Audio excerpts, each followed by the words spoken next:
At the bottom, we have the Samsung S90C. At the top, we have the Samsung S95B.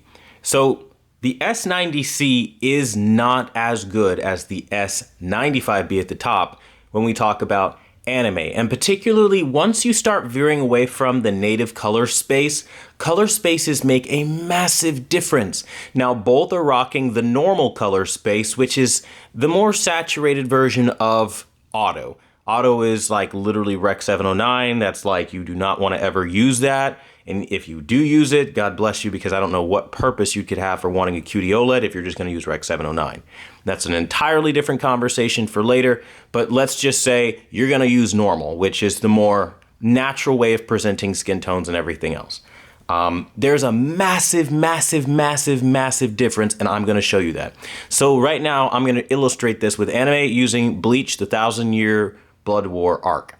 Now, as you can clearly see, red is a huge difference. I mean, across the board, there's just no comparison. Richer, deeper red on the Samsung S95B at the top versus more pale pinkish red at the bottom on the Samsung S90C. Another thing to take note of is contrast. The differences in the contrast become immediately way more apparent. So in our last SDR comparison, we were showing it off in native and things were a lot closer. Now they couldn't be more far apart as far as contrast goes. Now, to be fair, the clarity is still really nice on the Samsung S90C, and I still believe that that's where the 2023 model has a bit of an edge, because I'm definitely seeing it in Ichigo's armor a lot more, and overall, and you know, all of the structural parts of buildings and facial details, clothing looks really, really detailed and sharp. Where on the Samsung S95B, it's not blurry, but it's not as tack sharp or as clear by comparison. So clarity absolutely is going to go to the Samsung S90C. Now let's talk about hues. Hues are undoubtedly one of the more important parts that always go missed in these kinds of comparisons, because hues directly dictate what the mood is going to be like. In videography, cinematography, photo editing, LUTs are a big part of that. Now, you don't need to know anything about that, but essentially it's the artistic style or mood that a particular film has. Teal and orange being very popular. This is kind of a derivative of teal and orange, as we're seeing here on the screen right now in Bleach 1,000-Year Blood War arc. The teal part, quotation mark around teal, would be the face, and or rather the blue around it would be the teal, the orange would be the face. And we just don't have that ambient glow that we were supposed to have on the Samsung S90C at the bottom, where it's just defaulting to a more cooler color paletry that's not as natural. And this is, again, what I was talking about even in the first comparison when I said skin tones are way better, because you're missing the blood flow beneath the face, because the reproduction of red in combination with producing more orange shades of color definitely go amiss on the Samsung S90C. This is where stepping up to something like the S95B, which is the flagship and only OLED model from 2022, or the S95C this year, would make more sense. These are the color differences that I harp on, saying like, hey, there is a color difference. This is what I'm talking about. This example greatly exasperates what I'm saying even further when we look at the face of the character. I mean, Ichigo's dad here is just looking way more crispy on the Samsung S95B. Again, it's not that the Samsung S90C is bad. It's just not as lifelike or realistic to what colors are supposed to look like. Even in an animated, visual style, right? There are things that are realistic. For example, like the cyan on glass doors, right? Like when they're open like that, they have a certain hue to them that you've seen in the real world.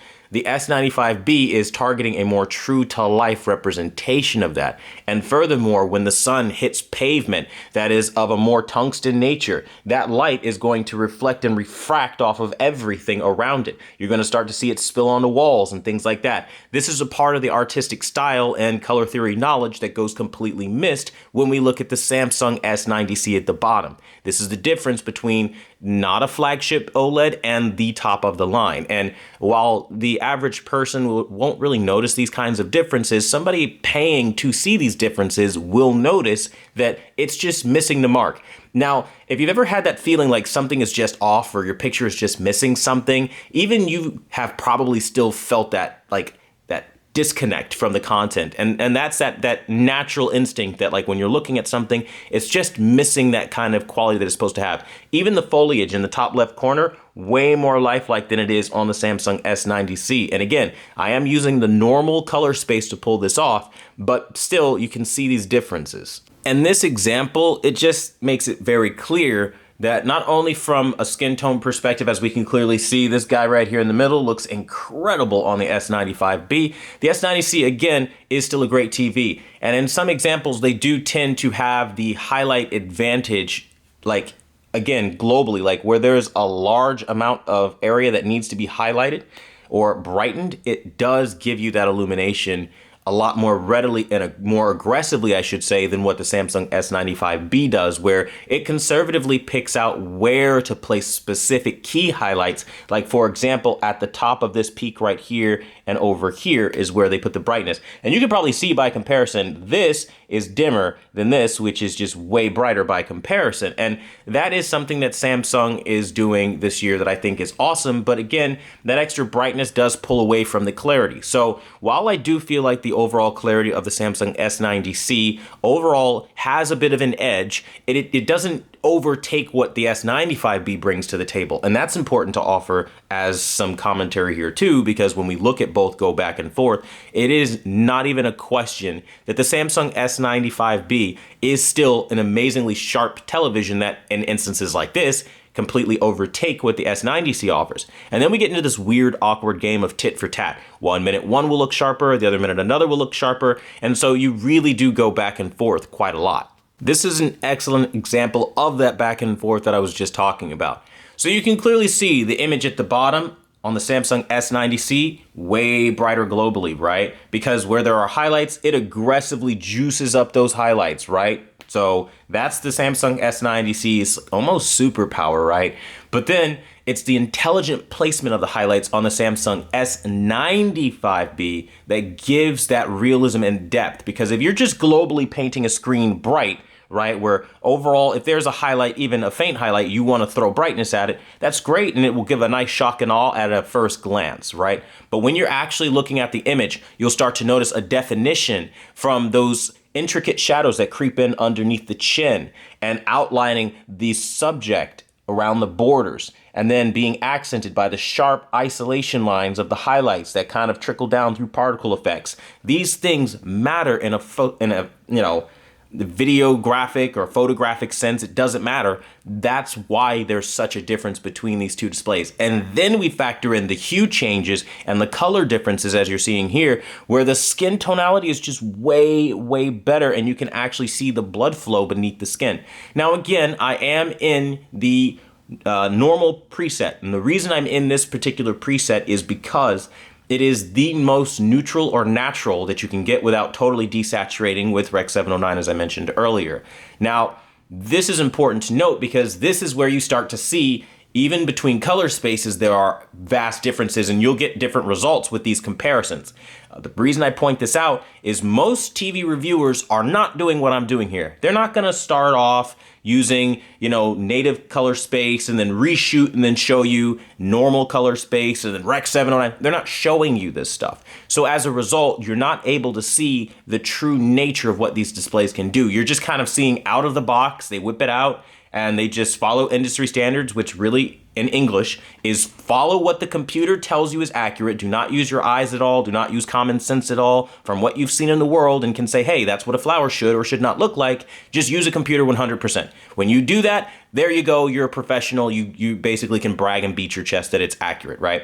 Which, just a little gripe on my end, I'm sure nobody wants to hear this, but I'm gonna say it anyway. These guys that are talking about I've got 0.2% accuracy are just taking a piss right now, because once you have a delta error of 3 or lower, it is literally imperceptible to the human eye. And imperceptible means just that. You literally can't see it. So people that are like, it's more accurate than this TV because it can hit 0.1%. You could just tell them to shut the hell up right there. Because if you can't see it with your human eye, it's only accurate according to what some computer metric says that we've never even seen because it's not perceptible to us. So I never understood that, and I still don't to this day, and couldn't care less about something that's not perceptible to human beings. Screw your computer software. So we deal in the real world, and that's why I'm showing you this, and we're gonna continue with some more examples. Now, I wanna drive this home. Again, I say this in pretty much every video, but you need to see this, okay?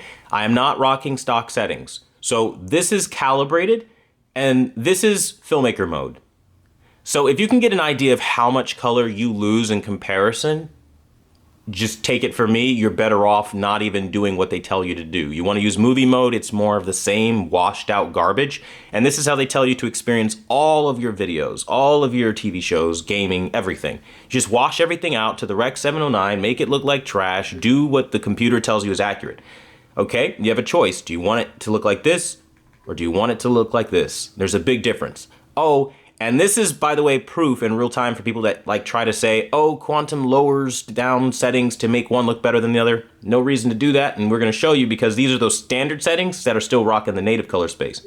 Bam. There's a big difference in the color throw from that to that, and you can see it there. So again, this is really just to show you the differences. Now, a fun little fact that a lot of people don't know about the normal color space versus the native color space, normal is what you use when you want more detail. Normal defaults to basically the DCI P3 more or less, and it gives you sharper details around literally everything in your scene versus native, which those things and details kind of get lost at the desire for more color push. So you get more color and it's way more immersive and it becomes an entirely different tier of TV that you've never seen before, but it does come at the expense of some detail. So it is a balancing act, which is why I do have a second variation of settings here. And you can see that clearly here as now things are toned down, they're not as saturated and you do get a lot more detail. And again, it is still leaps and bounds ahead of what we have on filmmaker mode, which again, you're talking industry experts with all these years of experience beating at their chest telling you how amazing this mode is. Think of how many directors have come forward, how many actors, producers, they are all bragging about this. Every CEO and big head at Samsung, they're all talking about this right here. And I'm showing you, me as some lowly calibrator, right? And some people would say, I don't know what I'm doing or steal other people's settings. Name a person on YouTube that has shown you a difference like this. Not one. I'm that guy. And the reason I drive that home is because when people want to attack you and try to claim that you're not that guy, you got to show them sometimes that you are. And more importantly, this is important for you guys as well, because in showing that part of the business, you can see how jaded everything is and how when they tell you that these TVs are just ready to go out of the box, they're not. And so these comparisons that you're watching from other places, Digital Trends or wherever, you probably are seeing just the reference accurate version of that, which again, if we're following what reference accuracy is, it's what the computer says, which the computer says filmmaker mode is accurate. This is the most accurate mode, and this is what they do. So again, it's dull, it's dim, it's washed out, and you can pick this up in all of their footage. Their footage never looks incredible or wonderful, and the only way they can ever get by this is by snapping the TV into HDR mode and then trying to trick your eyes with demo content. It's a game, and it's something that I really can't stand. So I whistle blow a lot, there's no secret, and that's why they all fucking hate me, which continue to hate away. But at least now you know the truth about what's going on here. So the moral of the story is simply this. If you want to see the best that your television has to offer, because you know you worked really hard for your money and you didn't just give these companies money because you like them so much, join the membership for $5 and you'll see what I'm showing you here. It's a big difference that makes all the difference, right?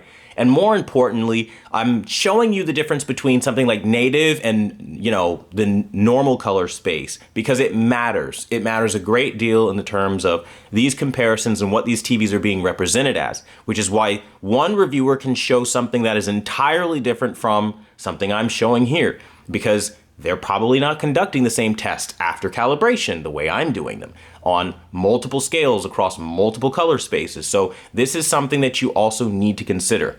That being said though, I really hope this helps illustrate the true difference between the Samsung S95B and something like the Samsung S90C. The Samsung S90C was never intended to be the replacement or the predecessor of the Samsung S95B. Instead, the S95C is intended to be the replacement of the S95B. So anyone who is just saying, oh, the S90C is an S95B, you're wrong, because here you have a Samsung S95B. For those that do not know, this one has been updated, which makes a huge difference because it's not rocking day one firmware, which was like a super monster, okay? So that even further will tell you you're seeing a massive difference in quality here. And again, this is something that you have to consider when you are deciding how much more should you spend for the step-up model of the S95C. If you find the S90C is pretty much there and you don't really care about the nuances and hues, shades of color, and differences across color spaces, then you might want to maybe just go with the S90C. It's not a bad TV, but there are differences that we do have to point out. Motion is also slightly worse on this particular model than on the Samsung S95B. I've noticed more artifacting, particularly in anime, and particularly in this anime, 1000-Year Blood War arc, for those who want to replicate it with motion processing on. Very important distinction, because there's no point in testing motion processing if you're not going to turn on motion processing, right? You're processing the motion. It's not like stock default native motion. That is not processing. That's defeating motion processing. So anyone who's ever run a motion processing test and said, oh, we've just arrived at this conclusion that Sony is better or whoever else is better, and they tell you immediately to turn that stuff off, you can just discount everything they said because they don't have a leg to stand on as being credible, because you can't test something you didn't test. That's common sense, and I'm throwing it out there again so that everybody knows how this game works. But that being said, I would love to know what you guys think about this comparison. Let me know down below, and again, make sure you join for $5. Join the membership and get these settings for both of these displays to take them to the next level, because neither of them will look like this out of the box. And if you really want to see these things shine, trust me, I got you covered. More settings are coming on the way for my members who have already joined, and thanks so much for watching the #1 brand in honesty. And until the next video, I'll see you guys later.